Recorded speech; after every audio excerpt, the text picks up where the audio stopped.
حضرت ادریس کا ذکر۔ وہ پہلا شخص جس نے قلم کا استعمال کیا۔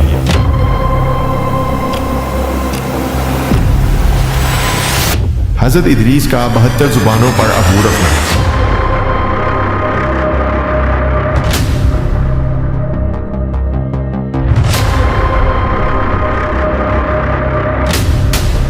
حضرت ادریس کا آسمانوں پہ اٹھایا جانا۔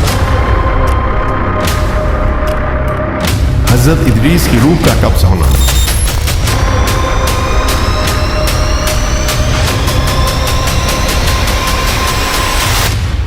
ویڈیو کو مکمل اینڈ تک دیکھیں اور اپنے علم میں اضافہ کریں۔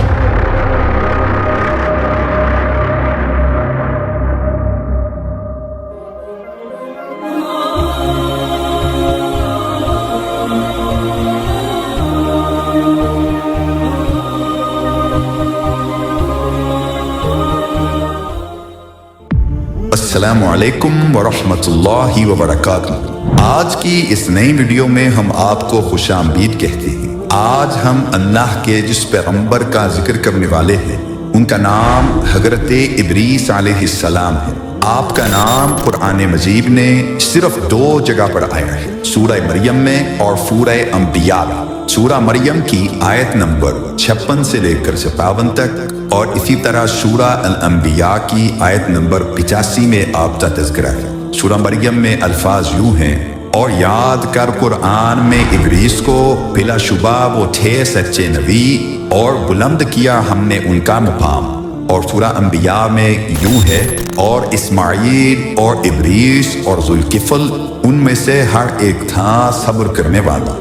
حضرت ادریس علیہ السلام کے نام، نسب اور زمانے کے متعلق مورخین کو سخت اختلاف ہے۔ اس وجہ سے ان کے نام، نسب اور زمانے کے متعلق کوئی حتمی اور راجع رائے نہیں قائم کی جا سکتی۔ وجہ یہ ہے کہ قرآن مجید نے تو صرف ان کی نبوت، رفع کے مرتبت اور ان کی اعلی صفات کا ذکر ہے، اور اسی طرح احادیث میں بھی آپ کی نبوت، عظمت، جلالت، رفعت اور مقام و مرتبہ ہی بیان ہوا ہے۔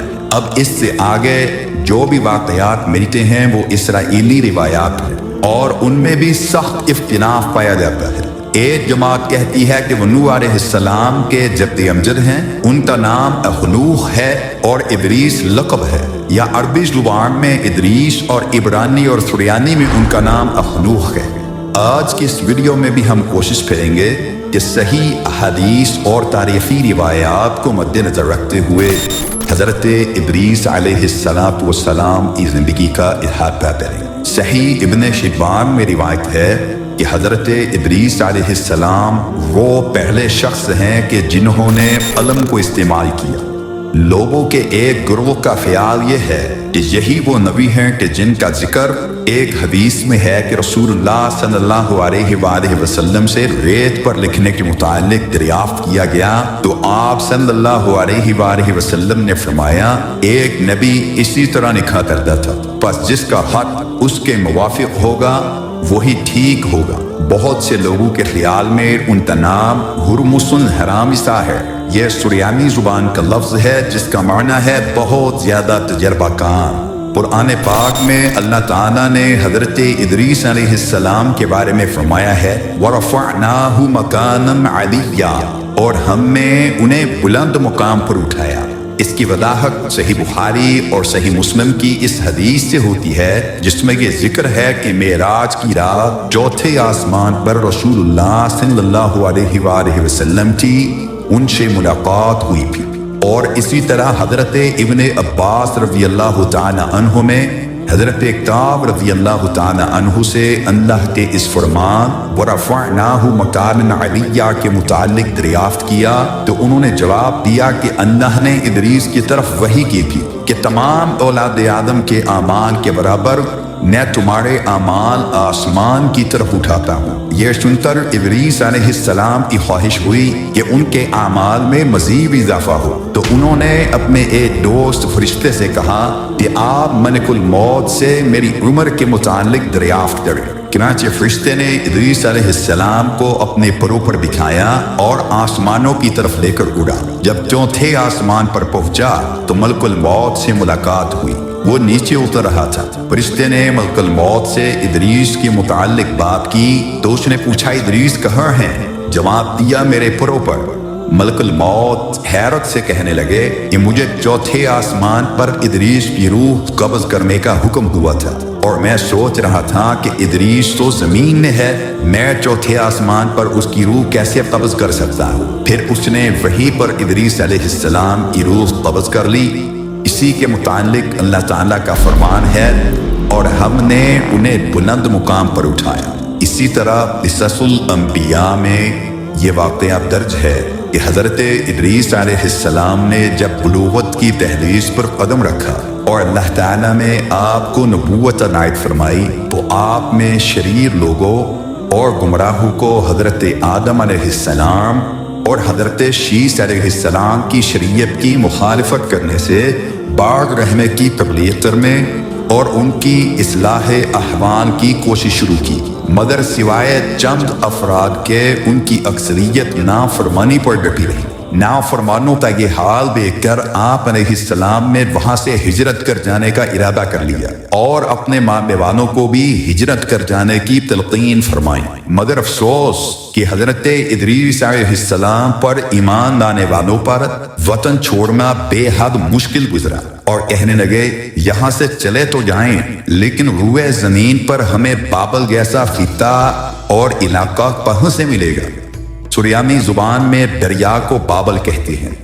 इन लोगों की मुराद दजला और फुरात थी कि शहर बाबिल जो अब फना के घाट उतर चुका है और उसका नाम सफ़े हस्ती से मिट चुका है, बस अब उसका जिक्र किताबों में ही मिलता है। दजला और फुरात के किनारे आबाद एक निहायत सरसब्जो शादाब शहर था। अपनी बेपनाह शादाबी की वजह से उसे बाबल यानी दरिया ही कहा जाने लगा था। ये मशहूर शहर इराक में था। हजरत इदरीस अलैहिस्सलाम ने उन्हें तसल्ली देते हुए फरमाया, जब हम खुदा के लिए इस शहर से हिजरत कर जाएंगे तो अल्लाह हमें इसका बदल जरूर अता फरमाएगा। चनाचे हजरत इदरीस अलैहिस्सलाम अपनी कौम के साथ हिजरत करते रहे और चलते चलते सरजमीने बाबलियोन जा पहुंचे जो मिस्र की एक इतलीन है। वहां उन्होंने मशहूर जमाना दरियाए नील देखा जिसके सरसब्जो शादाब किनारे खाली और बेआबाद थी। गोया के बड़ी बेताबी से किसी के वहां आकर आबाद होने के मुंतजिर थे। हजरत इदरीस अलैहिस्सलाम ने दरिया के किनारे खड़े होकर रब ताला का शुक्र अदा किया और उसकी हम्दो सना बयान करने के बाद अहले ईमान से मुखातिब हुए और फरमाया, ये सरजमीन बाबलियून है जो तुम्हारे बाबुल की तरह ही सरसब्जो शादाब है। इस रिवायत के ज़ाहिर से ये बात वाज़ेह होती है कि इस जगह का नाम हजरत इदरीस अलैहिस्सलाम ने ही रखा था। हजरत इदरीस अलैहिस्सलाम के इस जुमले ने इस कदर शोहरत पाई कि सब कदीम कौमें इस सरजमीन को बाबलियून कहकर पुकारने लगी। अलबत्ता अरब इस सरजमीन को मिस्र कहते थे और इसकी वजह तस्मिया वो ये बतलाते हैं कि तूफान नूह के बाद इस जगह पर सबसे पहले मिस्र बिन हाम उतरे थे, जिसे बाद में मिस्र की औलाद में अपना वतन बना लिया था और अपने जद्द अव्वल के नाम पर इस जगह का नाम मिस्र ही रख दिया है। हकीकत क्या है ये खुदा बेहतर जानता है। अब हजरत इदरीस अलैहिस्सलाम अपने पैरोकारों के साथ मिस्र में रहने लगे और लोगों में अमर बिल मारूफ और नही अनिल मुनकर का फरीजा सरंजाम देने लगे और उन्हें रब ताला की इताअत करने और उसके आगे सर तस्लीम खम करने की दावत देना शुरू की। कहते हैं कि हजरत इदरीस अलैहिस्सलाम के जमाना ने मिस्र में लोग 72 जुबानें बोला करते थे। अल्लाह ताला ने आपको अपनी वही और तालीम से इन सब जुबानों पर कामिल दस्तरस अता फरमाई थी ताकि आप हर फिरते को उन्हीं की जुबान में तालीम दे सकें।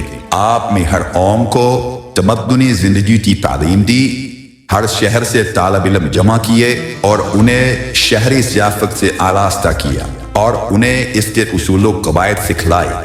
چنانچہ ہر فرقے کے طلباء نے واپس جا کر اپنے اپنے علاقوں میں شہر تعمیر کیے اور انہی مدنی اصولوں پر آباد کیا۔ آپ نے ہر قوم اور قبیلے کے لیے ان کے احوال و صفات کے مناسب قواعد اور قوانین مقرر کی اور روئے زمین کو 4 بڑے حصوں میں تقسیم کیا۔ شاید اسی وقت سے دنیا کا ایک نام عروبہ مسکون بھی ہے۔ گو کہ اسرائیلی روایات میں ہمیں حضرت ادریس علیہ السلام کی زندگی کے بارے میں اور بھی بہت ساری باتیں ملتی ہیں، لیکن چونکہ ان کی بنیاد اور ان کے صحیح ہونے پر بہت زیادہ اختلاف ہے، لہٰذا ہم اپنی ویڈیو میں ان باتوں کو شامل نہیں کریں۔ اگر آپ ہمارے چینل پر نئے ہیں تو چینل کو سبسکرائب کیجئے، ویڈیو پسند آئی ہے تو لائک کیجئے، کمنٹ سیکشن میں اپنے خیالات کا اظہار کیجئے۔ السلام علیکم ورحمۃ اللہ وبرکاتہ۔